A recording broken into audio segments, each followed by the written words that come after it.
Hello and welcome to The Art of Aging, part of the podcast series from the Center for Abundant Aging and the United Church Homes.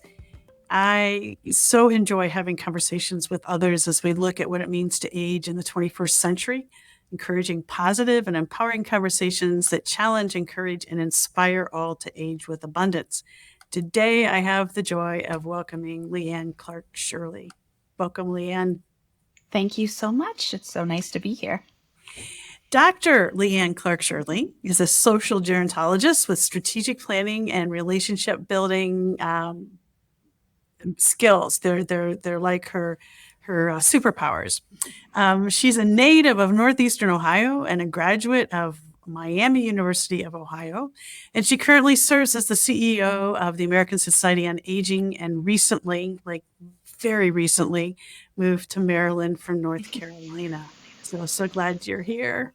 Yeah, it's good to be back up north a little further and within driving distance to Ohio. Yeah, exactly. And when I say recently moved, when we had our pre-production call last week, there were boxes behind her, and I'm just so impressed that give this woman a couple days, the boxes are gone and the plant is in place. So I'm trying to lean into the word abundance and create an environment around me that is suitable for that and not exactly. one of boxes. So how did you end up here leading American Society on Aging, otherwise known as ASA, and working in the field of gerontology? Let's start there. All right. It's so funny. It all started sophomore year of college at Miami University, and I was registering for classes, and these were the days when you had a paper program to leaf through to find the classes that you wanted to take, and then you had to dial a phone number on your rotary phone, select the class number. It wasn't that long ago. It's amazing how far technology has come. But anyways, so I was leafing through the booklet, and I saw this course, like Introduction to Our Aging Society, Gerontology 154. And it ticked off like 3 or 4 requirements for the liberal arts degree there. And it sparked my interest. And I remember thinking, how can you spend an entire semester talking about aging? So I took the course, and almost 30 years later, here I am talking about aging every day, learning something new every day. So the answer is you can talk about a whole lot in a semester. Kind of, serendipitous. And then from there, I'm happy to share my career journey. Yeah. So not only a semester, whole career. So yeah. Well, clearly the spark ignited. And I was very proud to be actually Miami's first gerontology bachelor's graduate. They had just started the program. Wow. I did not know that. Yeah. It was very cool. When, as I continued on into PhD school and after, I quickly learned about myself that I loved helping other people, answer their questions, solve their problems. I was less drawn to building my own sort of research agenda. And so that sort of flagged for me that the traditional academic pathway probably wasn't where I was meant to be. So I found a hyper applied job at a policy consulting firm. Loved it. Did work in support of Centers for Medicare and Medicaid, different health and human services agencies. And again, I became fascinated with finding ways that we could look at, evaluate, and improve all of the systems of care that we have in place or not for older people. And that, I joined ASA as a member very early in that journey, 21 years ago now, attended my first conference. So after, doing a quick tour of duty at AARP, which every good gerontologist should do in their life, ASA had a posting for a vice president job. And I saw it, and I just saw so much of myself in that job posting. Then I was offered the CEO position a year and a half ago, and I am so incredibly honored to take it and to be in this role. It's very, very humbling. Well, so glad that you are willing to take both of those leaps. Yeah. And I got to know Leanne as a member of ASA, and she was working with the Ageism and Culture Advisory Committee. And we had been meeting on Zoom during the pandemic. And then the Scripps School of Gerontology at Miami University was celebrating its centennial. And I attended that, and I turned around in the room and I'm like, oh, wait a minute. I recognize that 3D. Oh, it's Leanne. In real life, I know that was the best. Those are, you know, there's a lot of amazing things about being in the field of aging, but the small world of aging is my favorite thing that allows us to just happenstance run into each other Yeah. in a room. So you and I know what ASA is, but why don't you expound a little bit more as the leader? What is the American Society on Aging? Um, some of the Yeah. initiatives and resources that it offers. Yeah, ASA, we are a membership society for everyone working with and on behalf of older people. We turned 71 years old this year, have a very long legacy that all started in San Francisco. And our membership, what I really love telling people is, they ask, who are your members? And it's very hard to define. Our members are doing everything from developing programs to support family caregivers to figuring out how to embed more inclusive imagery into their marketing campaigns in the private sector. Advocates, academics, social workers, home care providers, even folks designing appliances. I'm talking like appliances that go in your kitchen. Anyone who sees themselves reflected in our aging society has a place and is welcome at ASA. And our reason for being, our North Star, is ensuring everyone has a full and fair shot at a good long life on their own terms. Excellent. And I do love that. There's some other organizations that I'm familiar with, and everyone there tends to be in the same area of aging services. And so you're right. At ASA, you've got folks who are from the tech side and they're doing the designing. I really think we need to get the people who design remote controls involved in ASA, but that's an aside. And then you've got some of us, like me at United Church Homes, who are service providers. You have a lot of folks who are involved in the area agencies on aging, and everybody else in between. So, and Yeah. and it's nice to have that cross pollination at coming at things from slightly different perspectives. That's so rich. Absolutely. I like to say, we have an annual conference every year, which is coming up in April in Atlanta. But I like to say it's one of the only places where you can be in a room with, in conversation with, and form a partnership with someone from a field that you would have never encountered otherwise. There's a lot of magic that happens through the partnerships and memberships at ASA. Yeah, absolutely. Absolutely.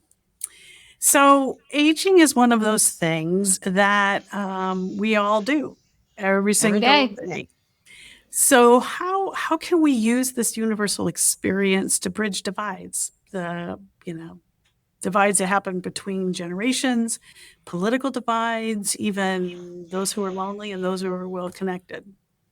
Yeah, that to me is the question of the day, and that is what ASA is and needs to keep doing.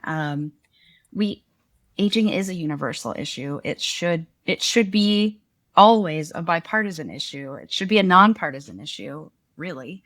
Um, but I think it starts by reflecting on ourselves and our own aging journey and thinking about what we want for ourselves. If you're 20 today, if you're 90 today, what do you want your life to look like a year, 5 years from now? What stands in the way between you realizing that that goal. And what I have found to be true is that the answers aren't so far apart, even if you're talking to a 20-year-old or a 95-year-old. We need access to economic stability. We need access to um, food and clean air and our doctor's office. But it doesn't just stop there. It doesn't just stop at access. It's access so that we can take care of ourselves and keep doing the work we like to do, keep learning new things, adopt a new hobby, take care of our families, go out and garden, fly across the world, get a job, stay in a job. We all really, it's all the same thing. So, I think if we start by reminding ourselves that every day is a chance to invest in what we need and want, and then start looking for commonalities. Yeah. Who else shares those? And I think that can help sort of bridge some of the artificial barriers we've created. There are some in our culture who see aging as a problem, and others see it as an asset. So, what are some practical ways that we can help shift our view of aging in order to see it as opportunity and not just the ageist decline? Yeah. Oh my gosh. I think aging and the longevity gains we've made, I think it's the most exciting development in human history, really. And I mean, we are at a time, it's amazing. It is amazing the years that we have been able to add to our lifespans, just within the past 100 years. It's a game changer. And I think we need to start by really celebrating how very cool it is that advancements in science and advancements in medicine, advancements in economic growth have led to a place where we have a good chance of living to our 80s and 90s. I think if we start there and just think about kind of with curiosity and wonderment, the fact that we were able to make these gains is an important first step. Um, and then I think, we also don't want to play into this narrative that somehow aging should be glorious and perfect and only positive. I think we really need to just view it as a continuation of our life, the ability to do the things we need and want to do, and how can we navigate the barriers that stand between us and those goals, kind of like we were talking about earlier. But start with that moment of celebration and the wonderment at the advancements we've made, but then take some pressure off and just think about this as your life simply carrying on, no matter how many candles are on your birthday cake. I agree wholeheartedly, but I am worried because some of the things that are happening right now are reversing some of the very things that have contributed to longevity. Let's start with vaccines. Mm-hmm. And I know that you wrote a recent op-ed for USA Today. I did.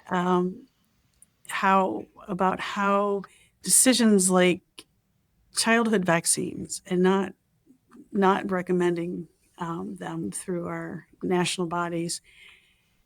Explain how does a policy related to child vaccines shape the future of aging? Yeah, it's, you can't talk about aging without thinking about the entire life course. And it's really important to recognize that what happens to you as a child, as a young adult, as you move into younger adulthood, that plays a role in who you are, what you need when you are an elder.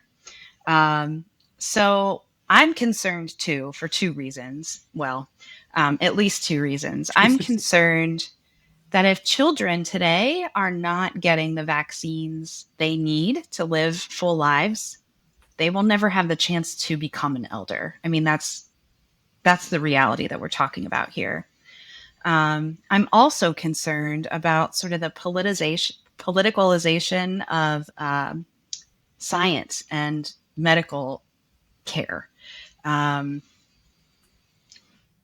no matter what age group we're talking about when it comes to accessing vaccines. Vaccines have become this thing now that we um, have political views on. Yeah. And if we can't trust recommendations from the federal government, if we can't trust recommendations from our doctors, we are all going to suffer, even if a vaccine still is recommended or not. Like, it's just creating this environment of distrust.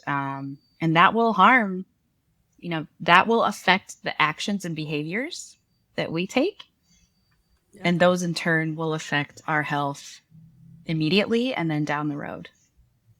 Yeah. When I'm speaking about aging and, in Franklin County, Ohio is not that much different than other major metropolitan areas. And there's a 20-year difference in life expectancy within that county based on what zip code you live in. And, I tell people, I said, it's not because people in this zip code make poor life decisions and people in No. this zip code make good life decisions. It has to do with all the things you talked about, all of the things they've had access to throughout their entire lives that have been able to live as they are. And the problem is, so many of those things are invisible that we take for granted, like Yeah. clean water, um,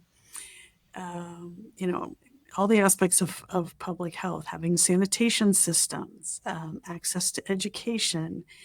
And because those things are invisible, people forget about the effect that they've had on us all and as a society. And, at some point, we're going to have to change our presentations because I don't, yeah, we've gained 30 to 40 years to the average life expectancy in the past 100 years, but we've gone down since COVID. And how do we make visible to people and help them understand how it is this accumulation? As Tracy Gendron says, we are all the ages we've ever been. Yeah. We are the product of all of the things that have enabled us to be healthy. So what challenges do you foresee in the next 50 years? Yeah, it's a good question. We've made these, like you say, we've made these gains in life expectancy, and we should look at that with wonderment and celebration. The question before us is, what are we going to do to keep them? And what are we going to do to level the playing field so that everyone can experience those gains? I think we're in a moment where what we're seeing is sort of disagreement on we're having conversations, and policy decisions are being made at like a very issue-based level rather than at a big picture level. So I think if we kind of take a pause and think about what it is that, we are advocating for, pushing for, arguing for, and we think about why. Why do I want access to clean air? Why do I want access to a doctor that understands me, sees me as a human, and treats me as such? It's Who's had because, education about the aging process yeah, in later yeah, life. yes, yeah. It's because I just want to continue living my life. I just want to continue being a human, experiencing my life, and I don't want any of those barriers to get in my way. So I think we got to refocus the conversation around the why, and then have evidence-based, reasonable arguments about the tactics to get there. And I do think those debates and policy options are fair game. That's what I wish we were having. But you're right. It's really hard to advocate for something that is invisible. And vaccines, I think, is a really good example of that. Polio comes to mind immediately. How we almost have, only a fraction of our population remembers the really dark days of polio. Same with measles. I was They, traveling. I was traveling recently, and at Midway Airport, above the moving sidewalk, Hmm. going down the corridor is a very large screen TV, and there were obviously ads and commercials, but there was a PSA across the screen. I mean, and this is just all visual. There's no auditory to it, but it said something to the effect: um, if you're traveling, you need to be aware of the signs for measles. And I thought, I don't even know what the signs and symptoms are for measles. And nobody's ever gotten it perfectly. Yeah. And I think for me, part of the way that it has worked over the course of these past 100 years is that we've worked together and been able to find those common denominators, which ultimately is our common humanity, right? Yeah. Yep. And aging is the most universal human experience. It's so Um, true. and so how do we have these bold conversations? Yeah. Yeah, Yeah. yeah. It's really, you may be familiar with Ashton Applewhite's Oh yeah. Yoda movement. Yep, yep. Um, Yeah, go ahead and talk about that. Go ahead and talk about that. yes. Let me see if I can get youngers and olders. Oh Dis- boy. Dismantling agentism together. Dismantling ageism together. Yes. Youngers and olders dismantling Dismantling ageism. ageism. Yeah. Yoda. Yes. She's come up with a really beautiful way to um, facilitate conversations between people of different ages who may not ever find themselves in conversation naturally, and giving us, questions to elevate how our own views and beliefs of aging affect our actions, our choices, and importantly, how we feel about people of a different age. And it's such a I mean, talk about humanity. You're talking about putting people in a room together in dialogue. I I don't know the answer, but I know the answer is not social media. Yeah. In some ways, we're having to artificially jumpstart what used to happen naturally with extended families. And because we don't live necessarily near our extended families anymore, people don't have those same relationships with grandparents or great grandparents when they're growing up. And so, I think there have been studies along the way where younger individuals have said they want to be in relationship with older people. They just don't know where to find them. Like, Yeah. well, I could think of a few places.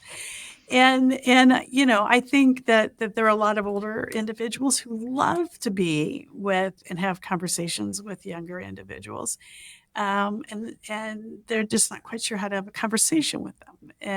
And yeah, so there are all kinds of great programs out there that help with those conversation starters and questions that we can ask of each other that are relevant. Yeah. So No yeah, question. And just given the volume of the demographic shift, we are in an era where there are more older people than children under 18, almost in in more than half the states. That's already true. So the supply problem is solved. We are all aging. There are more of us growing older.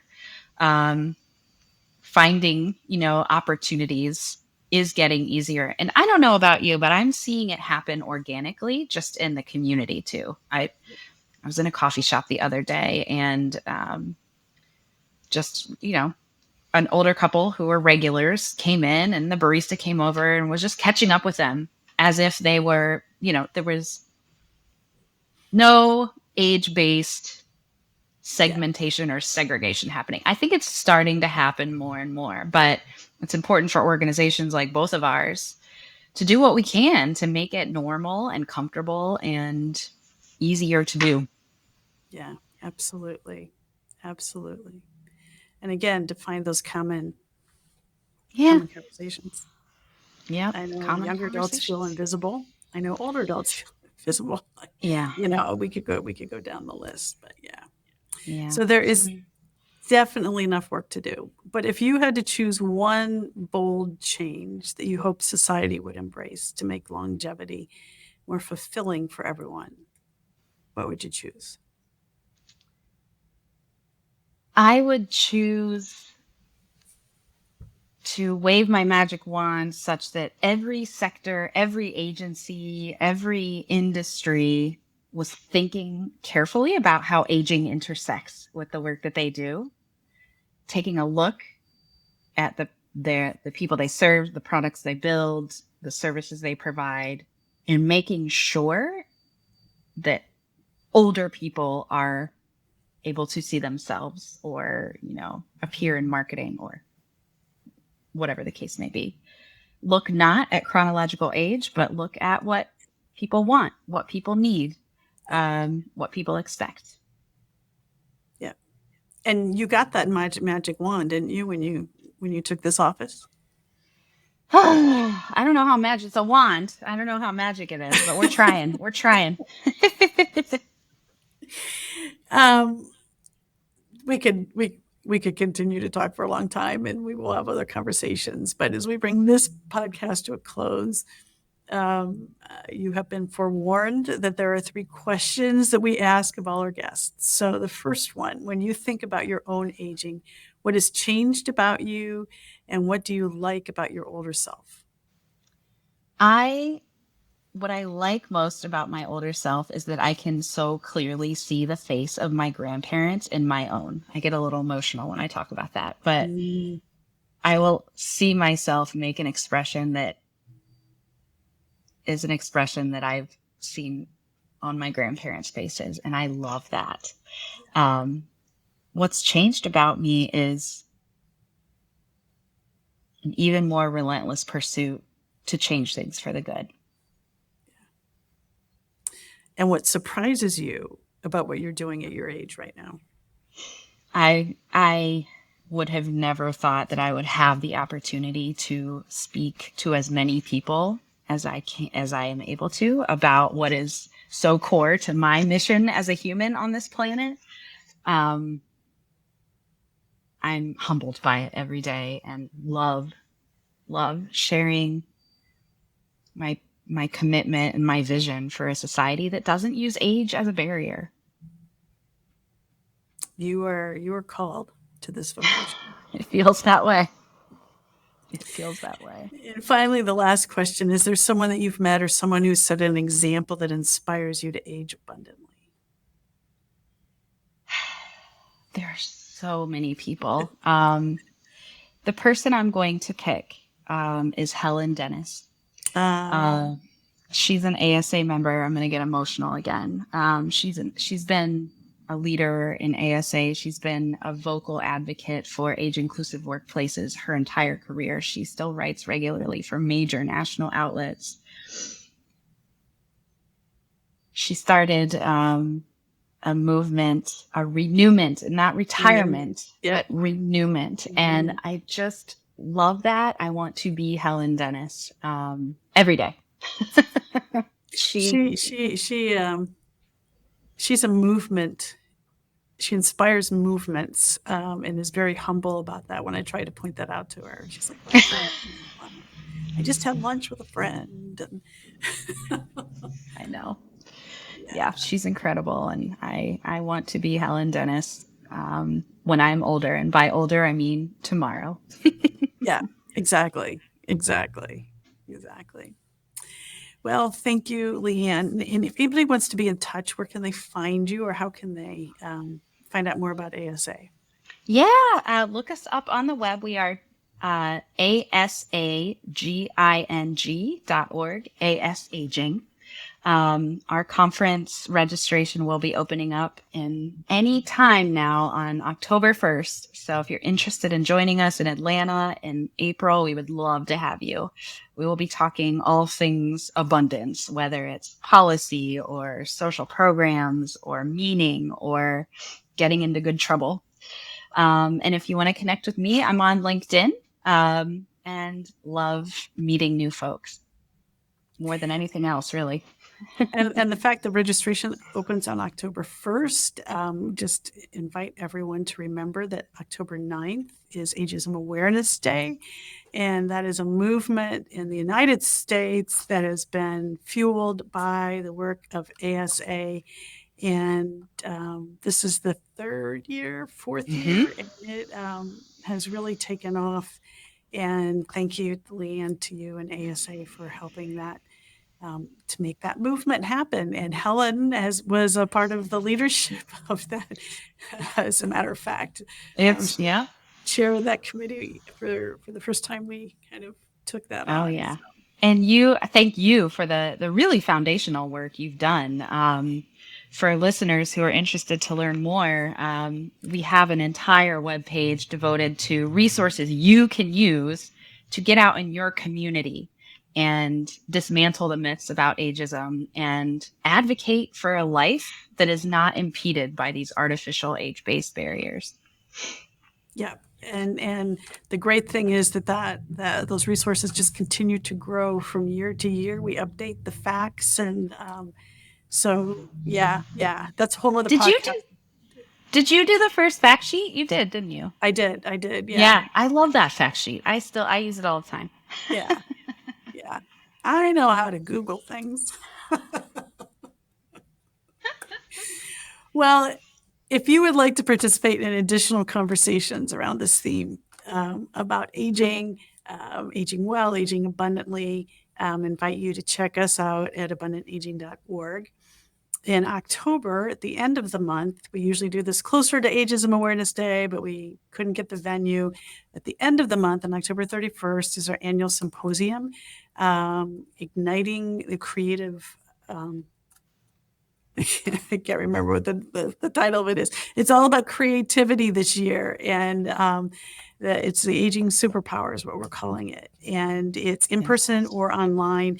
And again, you can find more information about the registration for that at abundantaging.org. If you're catching this episode after October 31st, 2025, you can find other information on our website. In the meantime, may you look around you and identify a person who is aging ahead of you. They don't have to be someone who's starting movements, but somebody who influences your understanding of how you can age abundantly by their aging example. Thank you again, Leanne. Thank you to our listeners. And until next time, stay connected. Thank you. It's a pleasure.